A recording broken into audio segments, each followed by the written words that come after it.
My girlfriend said, "Brent can be a lot, but he means well." I replied, "There is no us, Zoe."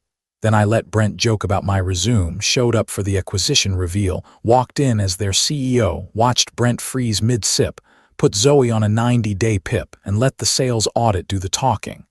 Welcome back to Family Tales. I got publicly humiliated at my girlfriend's company party. Tomorrow, I'm walking in as their new CEO. As you listen, think about what you would do if someone laughed while you were being mocked. My name is Landon, and I've been dating Zoe for 3 months.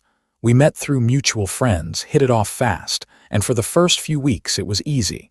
She works in marketing at a mid-sized SaaS company called Braden & Co. Solutions. She liked her job, she liked the people. She talked about the culture the way people do when they're trying to convince themselves it's normal. My work is not normal. I'm what people call a turnaround specialist. I buy struggling companies, restructure them, and get them profitable again. It's quiet work until it isn't. There are NDAs, confidentiality, deals in progress, and a lot of reasons not to talk too much before something closes. So when Zoe asked what I do, I kept it vague. I'm self-employed, I said. Business consulting and development work. She filled in the blanks on her own. I could tell she pictured me as some freelance tech guy bouncing from project to project. I didn't correct her. We were new, we were having fun, and my job is not great dinner conversation. Last Friday, Zoe invited me to her company's recognition night. Big event. Ballroom at the Westin, open bar, awards. She said she wanted to introduce me to her colleagues properly. I said sure, put on a suit, showed up at 7. At first, it was fine. I met a few people she worked with. Smiled, shook hands, did the normal corporate small talk, then we got to her table. That's where I met Brent. Brent was the sales lead. Mid-40s, loud laugh, firm handshake that went on too long. He had that energy like the whole room existed for his entertainment. He asked what I do. Business development consulting, I said. Independent. The smirk hit his face immediately. Independent, he repeated. So freelancing. You could say that, I replied. He looked at Zoe and said, loud enough for the table, freelancing, that's what we're calling unemployed now. A couple people laughed. And Zoe smiled. Micro-commentary, the joke wasn't the worst part. The worst part was watching the person closest to me choose the room instead of choosing me. I kept my tone light. I'm employed, I just work for myself. Brent leaned forward like this was his new hobby. Self-employed doing what exactly? Building websites, running Etsy shops. More laughter. I took a drink and stayed quiet. I didn't want to turn it into a scene. Zoe touched my arm. Landon, you don't have to get defensive. Brent's just joking. Then she turned to the table and added, he's very humble about his work, sometimes too humble. That stung more than Brent's comments, because she wasn't defending me. She was coaching me to play the role they wanted, the harmless little boyfriend who shouldn't take himself too seriously. After that, it got worse. Every time someone asked about my work, the table gave each other those looks. Like they had all agreed I was some kind of charity case Zoe was dating. People tossed out comments like they were being friendly. Must be nice having that freedom, no real schedule. Zoe likes a man she can manage.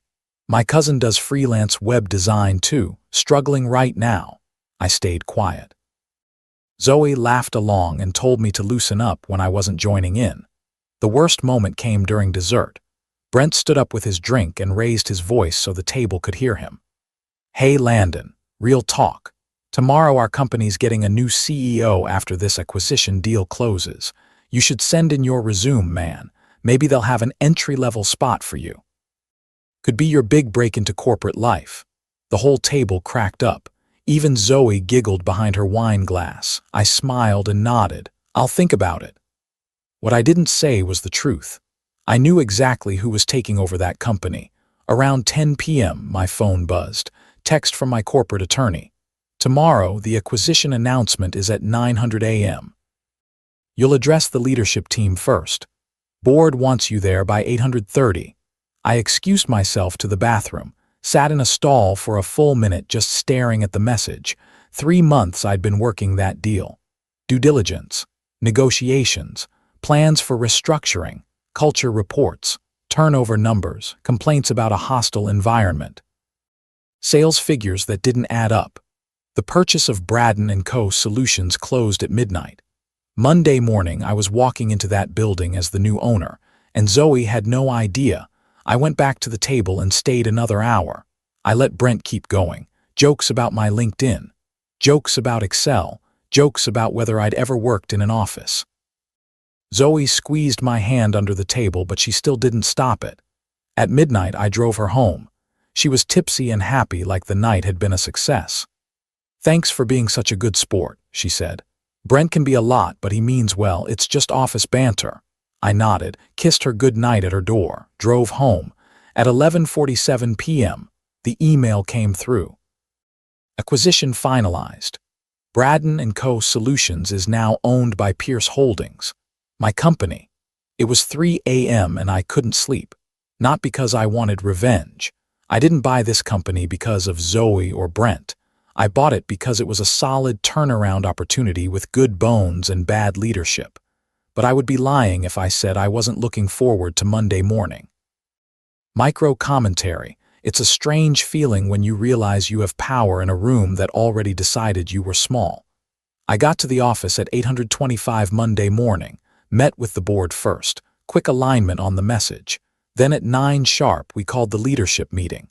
The interim CEO, a decent guy named James, started the announcement. "As you all know, Braden & Co. has been acquired," he said. "I want to introduce you to the new ownership. Please welcome Landon Pierce, founder and CEO of Pierce Holdings." I walked into the conference room. The faces told the whole story. Brent froze mid-sip of coffee, cup hovering near his mouth like someone hit pause. Zoe went pale, like the color drained out of her. She mouthed, "What?" across the room. Most department heads looked confused. They didn't know me. But the handful of people from that table on Friday night, they knew exactly. I kept it professional. I gave my standard acquisition speech. I talked about restructuring timelines and what we were going to fix, and I added one line I knew they would hear. "I'm committed to building a culture where people are valued for their skills and character," I said, "not judged by superficial measures or job titles." Zoe stared at me the whole time. I wrapped up after about 20 minutes. Open for questions. Brent's hand shot up like he was trying to save himself with information. "Yes, Brent," I said. He cleared his throat. When did this deal start?" 4 months ago, I replied. "Closed Friday at midnight." I watched him do the math. Watched him realize I had been sitting at his table listening to him mock me while I was days away from owning his company. "Any other questions?" I asked. Silence.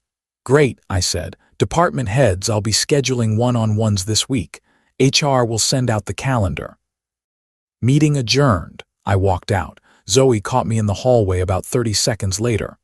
"Landon, what the hell?" she hissed. "I can't talk right now," I said. "I have a meeting with the CFO."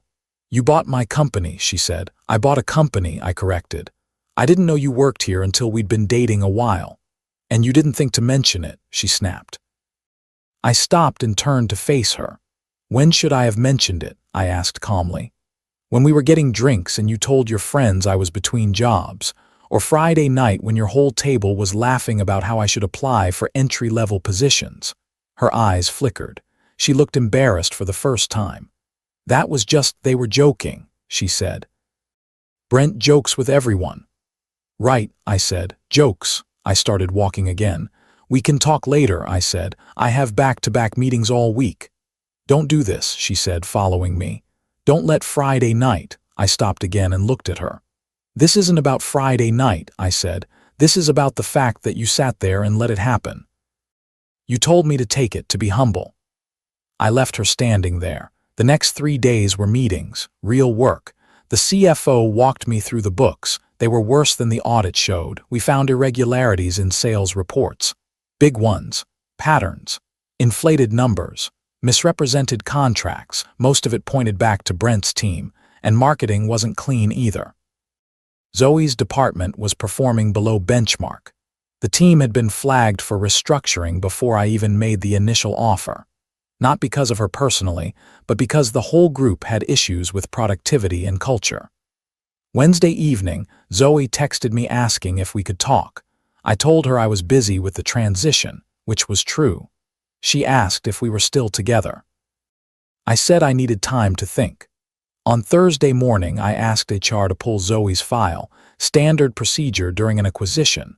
I review senior staff and department leads. I don't play favorites. I can't afford to. Her file surprised me. 18 months ago, she had applied to Pierce Holdings for a senior marketing position. Her resume made it to the final rounds. But HR flagged her as not a cultural fit based on reference checks. Concerns about integrity and accountability. I never saw that application at the time. That's HR's lane. But the note was there in black and white. Friday, I scheduled one-on-ones with the marketing team. Zoe was my last meeting of the day. She walked in nervous and tried to make small talk. I kept it professional. I asked about her projects, her team, her view of department performance. Then I asked about Friday night. "What do you want me to say?" she said, frustrated. "I'm sorry, I already apologized." "I don't need an apology," I said. "I need to understand. You knew those comments bothered me, you could see it, but you told me to take the joke." "Why?" She shifted in her chair. "It's just that's how it works here," she said. "The culture. Brent's been here 8 years, he has clout. You can't push back on guys like him without making things harder for yourself." "So you chose the easier path," I said. "I chose to keep the peace," she replied. Micro-commentary, keeping the peace is not the same as being kind. Sometimes it's just protecting yourself while someone else pays the price. I nodded once. "Here's my problem, Zoe," I said. "I can work with someone who makes mistakes. I can work with someone who is learning, but I can't work with someone who knows the right thing to do and chooses not to do it because it's uncomfortable." Her eyes narrowed. "This is about us, isn't it?" "You're punishing me." "This is about culture," I said. "About the environment I'm building here, and right now you're part of the problem I'm trying to fix." I told her she would be placed on a performance improvement plan, 90 days, clear standards, leadership, accountability, cultural alignment. Her manager would outline details Monday. She left without another word. That evening I fired Brent, not because of Friday night, because the audit found 23 instances of falsified sales reports, inflated numbers, and misrepresented client contracts. Security escorted him out at 5:45 p.m. Over the weekend, 3 people thanked me privately. Junior sales staff, quiet people, the ones who kept their heads down. "He bullied us for years," one of them said. Zoe texted me that night saying I was unfair, that I was letting personal feelings affect business. I didn't respond. A week passed and the company started adjusting. Some people were nervous, some were relieved. Then I asked HR and legal for the full list of culture complaints from due diligence. It was longer than I expected. Braden and Co. had been bleeding junior talent for 18 months. Exit interviews kept mentioning toxic leadership and a boys' club mentality. Most complaints were about sales, but marketing came up too. Specifically, people who didn't speak up when they witnessed problems. People who enabled bad behavior through silence. One exit interview from 7 months ago described watching a marketing manager laugh along while a sales lead belittled someone at a company event. No names, but the pattern matched. So I looked deeper into Zoe's track record. I found 3 instances where she had been present for HR violations, witnessed them directly, and said nothing. There was a harassment complaint that went nowhere because nobody would corroborate it. 5 people were in the room, including Zoe. There were performance reviews where she marked people down for not fitting the culture without explaining what that meant. Small things individually. Together, they painted a picture. She wasn't the main villain, but she wasn't an ally either. She was someone who looked away because it was easier. Tuesday afternoon, Zoe requested a meeting. She came to my office at 3 p.m. "This isn't about work," she said. "It's about us." I leaned back. "There is no us, Zoe, not anymore." "Because of one stupid night," she snapped. "Because I didn't defend you to Brent." "It's not one moment," I said. I pulled up her file on my computer. "You had 3 chances to corroborate an HR complaint," I said. "You chose not to. You've been here 4 years and haven't reported a single instance of misconduct, despite being present for multiple violations. She stared at me like I was speaking a language she didn't like. That's how corporate environments work, she said. You pick your battles. No, I replied. That's how toxic environments work. Because people like you let them. Her face hardened. Fine, she said. Fire me, get it over with. This whole PIP thing is just you dragging it out. I'm not firing you, I said. You're going to complete the 90 days, you're going to show whether you can lead, or you're going to fail on your own merit. Either way, it's your choice. She stood up. I thought you were different, she said, but you're just like every other guy with a little power. It goes straight to your head. Maybe, I said calmly, or maybe I'm just done accepting mediocrity from people who should know better. She left and slammed the door. The next day, my attorney called. Brent filed a wrongful termination claim. His lawyer argued I fired him in retaliation for comments made at a private event and that the audit was retroactive justification. My attorney laughed when he read it. He falsified reports, he said. You have documentation going back 8 months. This is going nowhere. Good, I said. Send him the audit results, all of them. That same week, I met with a junior sales rep named Jamie. 26, nervous energy. He asked for 5 minutes. I just wanted to say thank you, he said. For firing Brent, I guessed. Jamie nodded. He made my life hell, took credit for my deals, blamed me when his fake numbers didn't match projections, told me I'd never make it in sales if I didn't toughen up. He looked down. I was going to quit. Had my resignation letter drafted. I sat with that for a second. You staying, I asked, if we fix the environment? If you'll have me, he said. I'm still learning, but I want to try without someone sabotaging me. That afternoon, I promoted Jamie to interim sales lead. It was fast by normal standards, but he had something Brent didn't: integrity. Micro-commentary, experience matters, but character matters more. A skilled bully will always cost you more than you think. By Friday, Zoe's manager came to me. She's struggling with the PIP requirements, her manager said. Especially the leadership part, difficult conversations, addressing team dynamics, calling out problematic behavior. She's not doing it, I said. Her manager nodded. She keeps saying it's not her place. She doesn't want to make waves. I nodded back. Keep documenting, give her support, but hold the line. That night, I was reviewing old company files to understand how the culture got this way. I came across Zoe's original application to Pierce Holdings again. I knew it was flagged, but I hadn't read the actual reference notes. One former colleague wrote, Zoe is talented at execution but struggles with accountability. Aligns with whoever holds power in the room rather than what's right. Would not recommend for leadership requiring independent judgment. That note was from 3 years ago, long before I met her, long before Friday night. I sat there staring at it. This wasn't revenge. This was a pattern. I called my executive coach that evening. I laid out the acquisition, the relationship, the decisions I'd been making. I wanted to make sure I wasn't letting personal feelings steer the ship. He asked one question. If you never dated her, he said, if Friday night never happened, what would you do about an employee with this track record? I didn't hesitate. Put her on a PIP, I said. Clear standards, real chance to change. If she doesn't meet them, let her go. Then that's what you do, he said. Stick to the process. So I did. The PIP continued. Zoe had 63 days left. I hoped she would surprise everyone. I hoped she would actually grow into the kind of leader the company needed. But I wasn't betting on it. A few nights later, I called Zoe and ended things officially. She agreed fast. She said she couldn't be with someone who held grudges that hard. I didn't argue. Maybe she was right. Or maybe I just finally learned what I should have known earlier. When someone shows you who they are, believe them the first time. Weeks went by. The company started to stabilize. Morale improved. People stopped whispering as much in hallways. We began restructuring the sales compensation plan to reward real performance, not whatever game Brent had been running. Revenue climbed. The sales pipeline looked healthier once the numbers were honest. Then yesterday, Zoe's 90-day PIP ended. She didn't make it.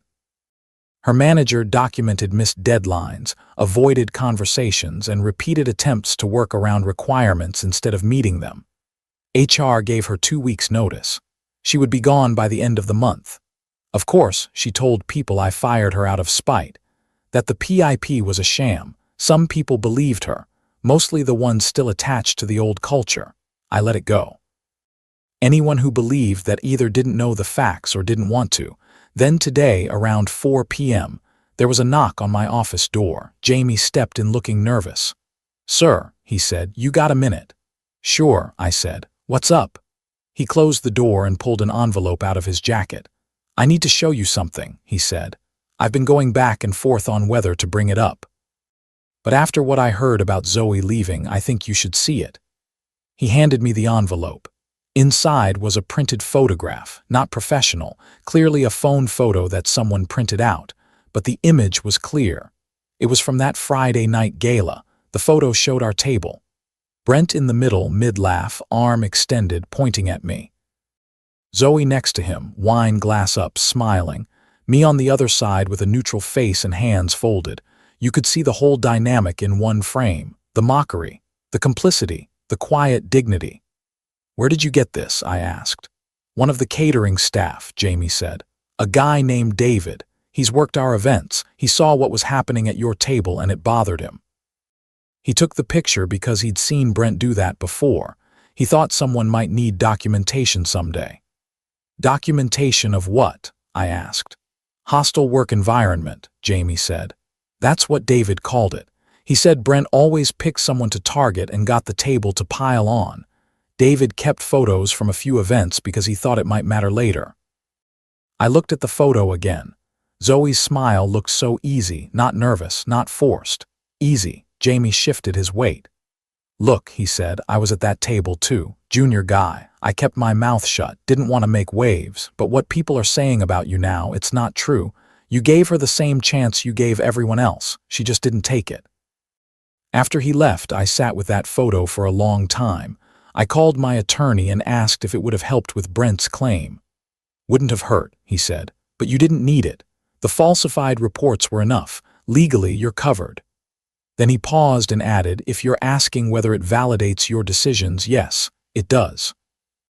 I had HR add the photo to Brent's termination file anyway, just in case he tried something again. But what stuck with me wasn't the legal angle. It was the bigger lesson. I could have destroyed Zoe. I could have fired her day one. I could have made her life miserable. I could have used my position to punish her. I had the power to do all of that. I chose not to. I gave her 90 days, clear standards, support from her manager, and every resource she needed to succeed.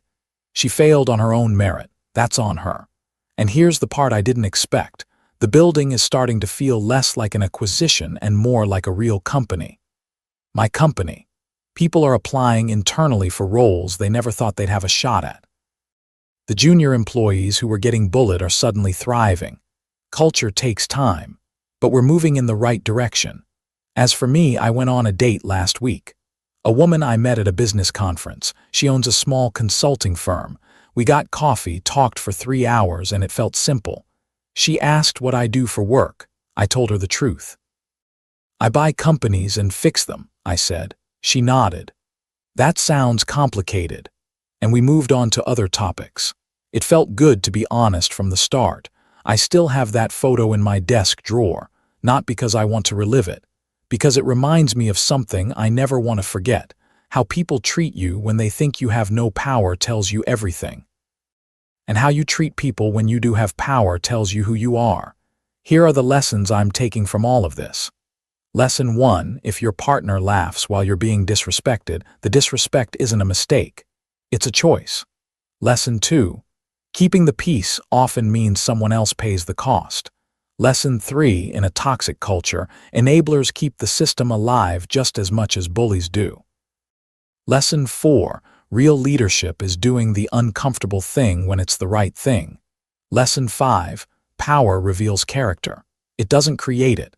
What would you have done if you were Landon at that table on Friday night? Would you have spoken up, walked out, or stayed quiet like he did? And do you think Zoe deserved the chance she got, or would you have ended it sooner?